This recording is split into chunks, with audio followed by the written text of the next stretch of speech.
Yosef Hatzadik, son papa a envoyé ses frères pour aller faire paître leurs troupeaux dans la région de Shrem. Yaakov Avinu, dans ces moments, habitait chez son papa, à Kiryat Arba. Donc, de Kiryat Arba à Shrem, nous avons une grande distance, une très grande distance. Et Yaakov demande à Yosef, qui est un frère pas aimé par ses frères, la Torah, comme la Torah nous dit avant, nous fait une introduction, que Yosef n'a pas été aimé par ses frères, même détesté. Et Yosef va demander, va voir, va s'intéresser à ses frères. Yosef n'était pas naïf pour comprendre que ses frères ne l'aimaient pas. Il le savait. Et quand son papa lui a dit, va, cherche tes frères, va voir comment ils vont, Yosef savait qu'il se mettait en danger. Et ça, c'est la Berina de Yosef Hatzadik. Yosef Hatzadik est Ahai Anochi Mevakesh. Il cherchait ses frères, même en Messirut Nefesh. Le Zohar Kadosh nous dit qu'il y a deux Mashiach, Mashiach ben David et Mashiach ben Yosef. Le Mashiach ben Yosef, il va mourir avant que Mashiach ben David arrive. Il va se faire tuer, Mashiach ben Yosef. Comme ça, il est écrit dans le Zohar. Il va mourir. Et dans la Tefila d'ailleurs, le Hari Akadosh nous a instauré tous les jours dans la Tefila de demander, de prier à Akadosh Baruch Hu qu'il ne se fasse pas tuer Mashiach ben Yosef. Parce que s'il meurt, ça va empêcher la Géoula d'accélérer vite. Et pourquoi Mashiach ben Yosef peut mourir? Pourquoi lui? Pourquoi il faut tellement autant prier pour lui? Parce que le Mashiach ben Yosef, il a un si grand dévouement pour le Ham Israël, même s'il sait que ça va lui faire du mal. Le Mashiach ben Yosef, c'est un chassid. Il se fait du mal à lui-même pour ses frères. Comme Yosef Hatzadik, qui savait exactement quel dégât il y a dans le corps quand le corps n'est pas enterré dans la terre. Mais pour ne pas que ses frères, pour ne pas que le Ham Israël perde l'espoir de la Géoula, quand il est mort, il a demandé de le mettre dans son cercueil et de ne pas l'enterrer dans la terre. Pour que quand il sorte d'Égypte, ils le prennent tout de suite et ils s'en vont avec lui. Pas code, Yvkod Elohim Etrem, il a dit. La Géoula, elle peut arriver tous les jours. Donc, ce n'est pas la peine d'être enterré. Et pourtant, il est resté plus de 100 ans dans un cercueil. Plus de 100 ans. Pourquoi? Parce que Mashiach ben Yosef, il veut se donner à ses frères. Il est choqué de Betakanat Havero. Il veut faire du bien pour les autres, même s'il va y avoir du mal pour lui-même. Ça, c'est Yosef Hatzadik. La Bechina de Yosef, Yesod, il n'a aucune jalousie. Il n'a aucun ego. Il n'y a rien pour lui. Et justement, dans un tzaddik si grand, qui n'a zéro ego, là-bas se manifeste encore plus la haine de ses frères, parce que ils ne comprennent pas les paroles dites par Yosef. Quand Yosef Hatzadik dit « J'ai rêvé un rêve, que le soleil et la lune se prosternent à moi », qu'est-ce qu'ils disent les frères? Il n'y a pas plus égo de leur part quand ils voient, ils entendent une chose pareille, ils lui disent « Tu veux nous dominer, tu veux nous gouverner ». Mais Yosef Hatzadik, rien de tout cela. La preuve, quand ses frères sont arrivés chez lui, qu'est-ce qu'il a fait? Il leur a rendu leur argent. Quand ils ont fait les courses, lui, il a pris de son argent, il leur a remis tout l'argent dans leur sac. Il n'a jamais pris quoi que ce soit. Quand il voit ses frères, en fin de compte, il se dévoile, il montre que c'est le roi. Il rassure ses frères. Il leur dit, c'est vous. C'est grâce à vous que je suis là. Même que eux, avec une très mauvaise pensée, ils l'ont pris, ils l'ont mis dans un puits, ils l'ont jeté. Qu'est-ce qu'il leur dit? C'est grâce à vous que je suis monté au pouvoir. Ça, c'est une bérina de donner à l'autre tout. Sans vouloir faire du bien, il ne peut pas y avoir la Géoula. faut savoir que la Géoula, si on a envie de dépêcher la Géoula, il faut qu'on soit comme Yosef Hatzadik, de vouloir faire du bien à l'autre, mais Messirut Nefesh. Que comme ça, la Géoula arrivera. La Géoula arrivera le jour où l'homme sortira de sa zone de confort pour aller faire du bien à l'autre. Même si ça risque de lui faire mal. Ça, c'est faire Messirut Nefesh. Messirut Nefesh pour le chesed. Faire du chesed qui nous fait mal. Faire du chesed à des hommes qui ne comprennent pas le bien que tu leur fais. Un papa, c'est ancré en lui de faire du chesed pour son fils, même si son fils est rebelle. Pourquoi? Le fils ne comprend pas le bien que le père lui fait. Mais ça, c'est naturel parce que la quantité de miséricorde et d'amour que le père a pour son fils dépasse l'égoïsme et le manque de reconnaissance qui vient de la part du fils par rapport au père. Alors c'est facile pour lui de donner. Ou on rencontre le chesed avec Messirut Nefesh.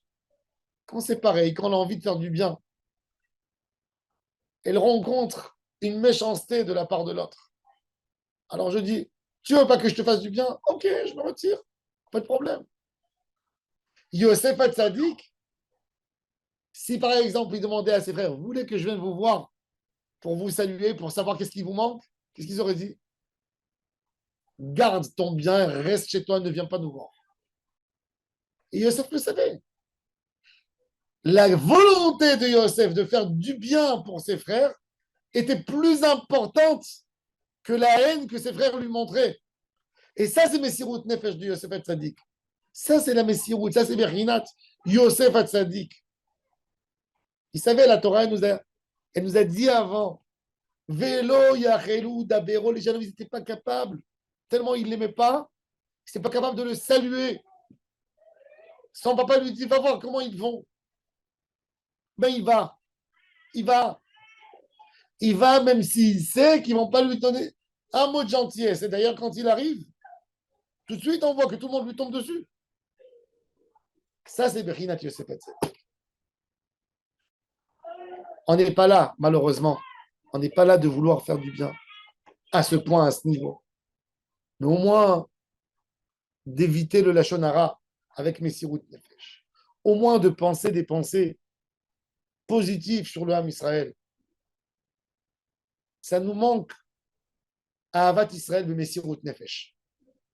On a, maintenant, au moment de la guerre, il y a eu un mouvement extraordinaire d'amour de son proche qui est rentré. Chacun veut se donner pour le Ham Israël. Et c'est tellement beau, il y a tellement de belles initiatives pour faire du bien dans le Ham Israël. Mais on a besoin que ça reste en nous cette notion j'aime tout juif, même si ça me fait mal. Aimer un juif parce que ce qu'il dit correspond à mes attentes, ce qu'il dit correspond à ce que je pense, ça ne s'appelle pas l'aimer Bemessirut Nefesh. Il me ressemble. Il me ressemble à 100%. Aimer Bemessirut Nefesh, c'est même que c'est tout à fait à l'opposé de ce que je pense. C'est à l'opposé à 100% de ce que je pense et malgré tout, je l'aime. Malgré tout, je veux lui faire du bien. Malgré tout, je suis là à sa disposition pour l'aider. Ça, c'est ce que Yosef Hatzadik nous a dévoilé. Faire un chesed, faire avec Messirut Nefesh, à quelqu'un qui t'aime pas, à quelqu'un qui pense contrairement à toi. Quand on comprendra ça, on amènera une Géoula. J'ai entendu une histoire extraordinaire qui s'est passée dans les kibbutzim à côté de Gaza, qui ont été envahis par les terroristes la veille pendant Simchat Torah. Quelques semaines avant cette histoire, ou quelques mois avant Simchat Torah, il y a un juif religieux qui passe dans la route avec sa voiture et il voit une voiture qui est au bout de la route avec la lumière qui clignote et des gens qui essayent de faire du stop, donc ils s'arrêtent tout de suite et ils sont hyper contents et il leur dit qu'est-ce qui se passe? Il dit l'essence est terminée, on n'a pas d'essence. Et on essaye déjà 1 heure, personne qui s'arrête. Et il leur dit, donnez-moi votre téléphone. Il prend la coordination de l'endroit. Il dit, je viens dans quelques minutes, je vais vous amener, je vais aller dans une station d'essence et je vous amène un bidon d'essence. Après 20 minutes, il arrive, il amène avec lui un bidon d'essence. Il le remplit dans la voiture. Et le monsieur lui dit, combien je te dois? Il dit, tu ne me dois rien du tout, j'ai fait un service, c'est ma mitzvah. Ça vous porte bonheur. Le chauffeur, il prend le religieux, l'homme qui s'est arrêté pour lui, il dit, viens, je vais te montrer quelque chose. Il tourne derrière la voiture, sur la porte arrière de la voiture, sur la fenêtre arrière. Il y avait une étiquette qui disait Dross Koldos, écrase tout religieux. Ça veut dire que c'était un anti-religieux. Il dit, voilà, pour le bien que tu m'as fait, moi, je n'ai jamais rencontré un religieux, tu m'as fait changer mon opinion sur les religieux, et il arrache l'étiquette. Et l'autre, il dit, merci, mais moi, je l'ai fait vraiment pro. Et lui, ils échangent les coordonnées, il dit, t'es un gentil et tout ça. Bon. La semaine d'après, Erev Shabbat, quand il rentre chez lui à la maison, il reçoit un coup de téléphone du religieux qui lui dit, est-ce que tu es bien rentré? Est-ce que tout va bien? Il dit, bah, Hachem, très gentil de ta part, j'aimerais garder avec toi un lien. Donc tous les rêves Shabbat sont devenus comme ça, un peu copains. Le religieux qui habitait à Bnei Brak, qui était là-bas, qui participait prier sur la tombe de Baba Saleh, il appelle tous les rêves Shabbat, il lui dit une petite leçon de morale sur la paracha. Voilà, on était le paracha, dans la Torah, c'est raconté ça. Et il donne une petite histoire, comment va ta famille, va tes enfants. Bon, ils sont devenus comme ça copains. Euh, Veille de Rosh Hashanah, il dit à ce monsieur, ça te dirait pas de venir passer un Shabbat chez nous? Il dit quoi, un Shabbat sans cigarette, sans téléphone? Il dit, viens, parce que l'autre, il était curieux, il demandait comment ça se passe chez les religieux, etc. Et il dit, ben, tu viendras, tu passeras chez nous un Shabbat. Alors, il lui dit, je vais demander la question à ma femme, je posais la question à ma femme. La femme, elle dit à son mari, ça m'intéresse beaucoup d'aller voir comment ils vivent les religieux à Bnei Brak Shabbat. Alors, il va voir son rave. Alors, le rave lui dit, ne les invite pas pour Rosh Hashanah, c'est un jour lourd. On est toute la majorité de la journée, on est à la synagogue. Kippour non plus. Sukkot, c'est la Souka, ils ne seront pas à l'aise. Invite les Simchat Torah, ils vont voir la festivité de la Torah. Et la personne dit non, Simchat Torah, je ne peux pas les inviter. Pourquoi? Parce que le papa de ce monsieur, le papa, il habite à Sderot et il est veuf. Et les enfants, ils font chacun le Shabbat ou une fête chez le père. Ils sont quelques frères. Et il dit Simchat Torah, c'est mon tour d'être avec mon papa. Alors le Rav lui dit eh ben, écoute, Simchat Torah, tu invites même ton papa chez toi. Même cette famille, on va leur trouver un appartement. Comme ça serait l'occasion pour eux de voir c'est quoi le respect des parents, c'est quoi la famille, les valeurs. Et il dit au Rav, c'est une très bonne idée. Il appelle, il dit tu veux venir Simchat Torah? Et il dit oui, j'aime bien. Donc il invite son père de Sderot et il invite cette famille qui habite à Kibbutz Be'eri. Il les invite. Ils viennent, ils passent chez eux. Simchat Torah. Son père, il a été sauvé parce que les terroristes ne sont pas rentrés dans l'appartement. Il n'était pas là-bas à Sderot. Il était en face de la station de police où tout le monde a été tué. Donc, et cette famille à Be'eri qui ont été sauvés de. C'était les seuls qui ont été sauvés de ce feu qu'il y a eu. Tout ça, c'est quand on fait chesed avec Messirut Nefesh. Aimer chacun. Ne pas penser des arrière-pensées. Aimer du cœur, fin vente du cœur. Et là, on peut amener une grande Géoula comme que Yosef Hatzadik a amené. Yosef, en fait, il est parti avec Messirut Nefesh dans la mission de son papa. Qu'est-ce qu'il a dit? J'aime mes frères même s'ils ne m'aiment pas. Je leur fais du bien même s'ils ne m'aiment pas. Nous, on pense, nous tous, que Yosef a pris un coup. Il est parti faire du bien à ses frères. Regardez qu'est-ce qu'ils lui ont fait. Mais en fait, de cette mission de l'amour de Yosef, qui était Messirut Nefesh, il a sauvé le monde entier. Parce que de là-bas, il est arrivé au royaume à gouverner le monde en Égypte. Et avec ça, il a nourri, il a sauvé tout le Ham Israël. Et il les a préparés pour la Géoula finale avec cet amour qu'il avait pour faire Messirut Nefesh, pour le Chesed. Baruch Adonai Le'olam. Amen. Amen.